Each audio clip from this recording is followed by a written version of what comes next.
what am I going to do with you, dog? There you go. And Is she in the picture? When she's right here? Yeah. Okay, so she's in it there. Yep. You're an out-of-control dog.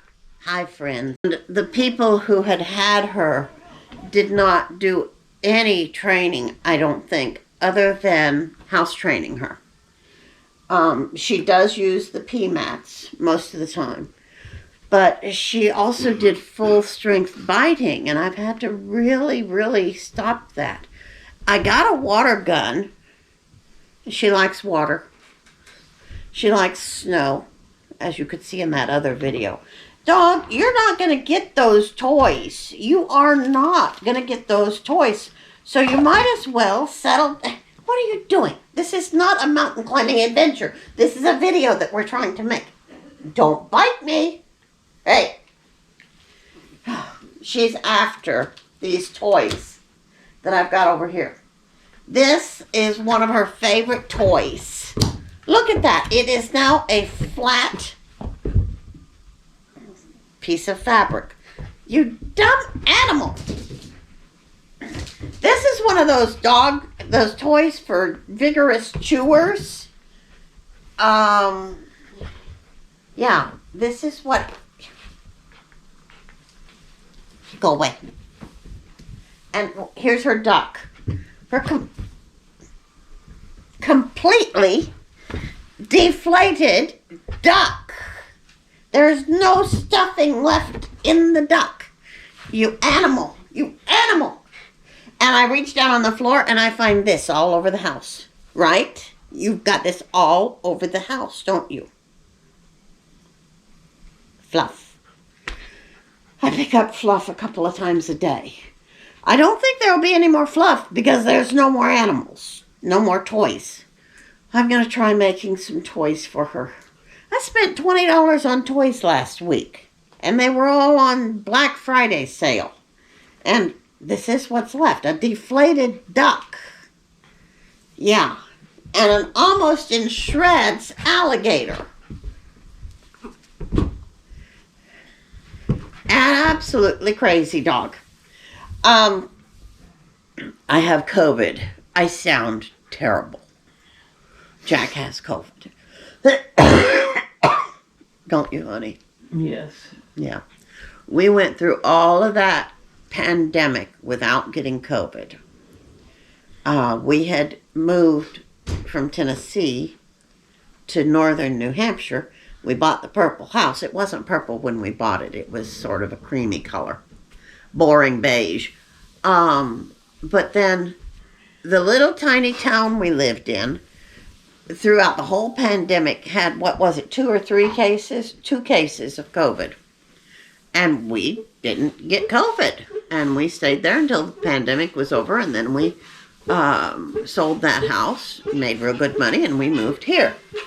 Sorry. I have alarms set for times when we're supposed to exercise. So there's a noon alarm, and we're supposed to do like chair yoga before we eat lunch. When's the last time we did chair yoga? 6 months ago? Well, I had surgery, so... Yeah, it was before that. And then the one that just went off is, what is it, 4 o'clock one?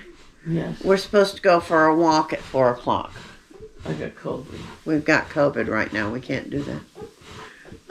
So we're not, the alarms just go off and I just turn them off because that's all I can do. We're just doing the best we can to get by with what we got. And that's what I figure most people are trying to do.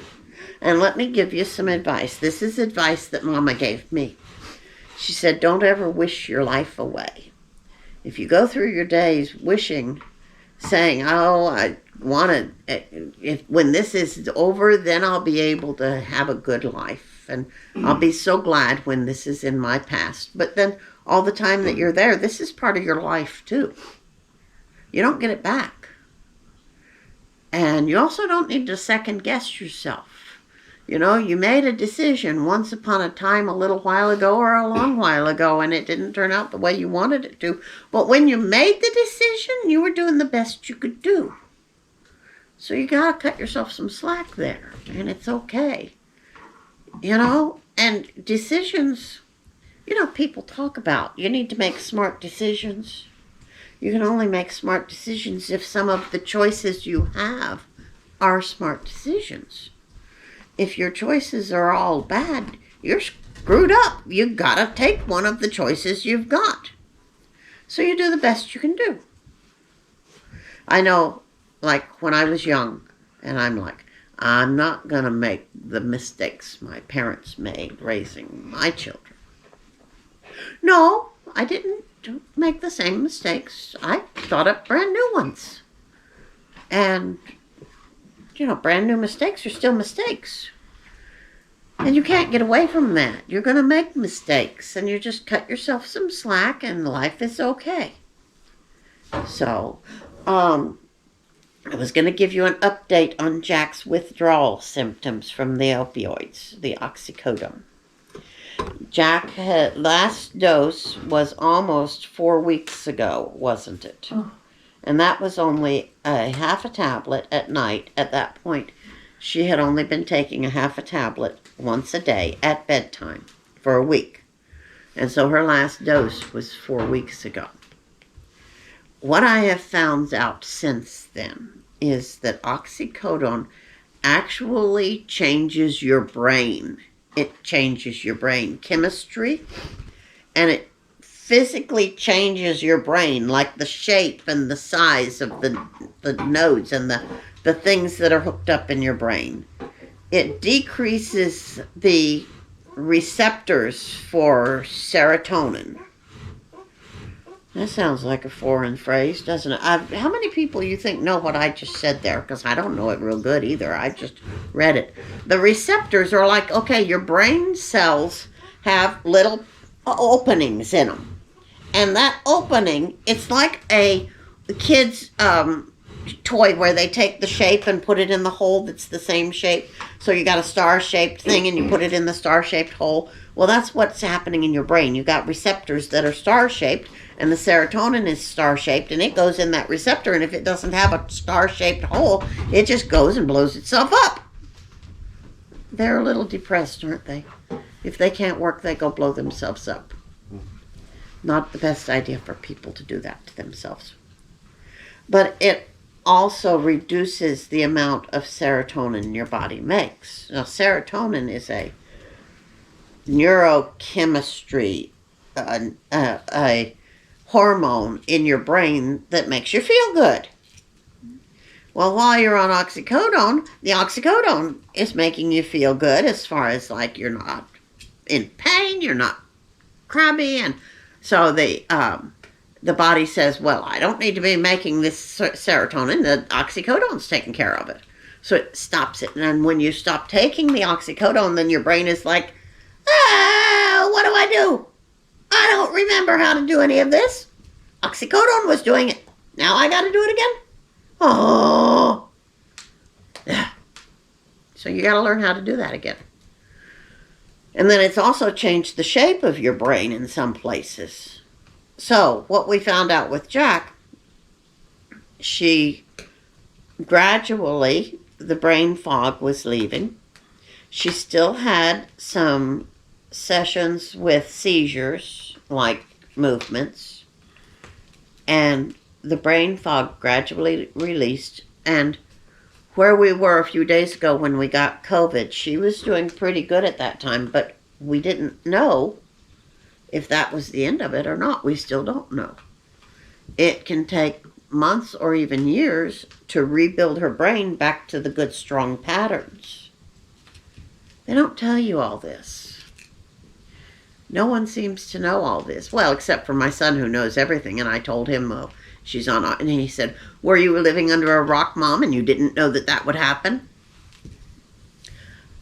I made this kid. You know, people say to women, you need to grow a pair. You know what I'm talking about. Do you know what I'm talking about, Paul? Mm-hmm.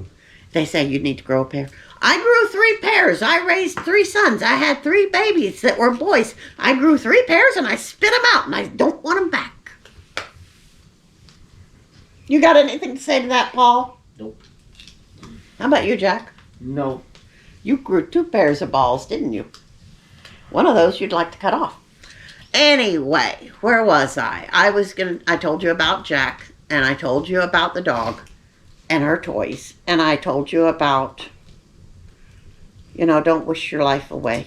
We're doing the best we can. You're making the best decisions you know how to make. All you can do is research as best you can and make the best choices you can make. So, cut yourself some slack. Make room for yourself to be happy, to make mistakes, and to keep on going. It's okay. I'm going to quit there while I'm behind. You got anything else to say, Paul? No. Okay. Friends, you have a good week. Thank you for watching. Bye. Gene.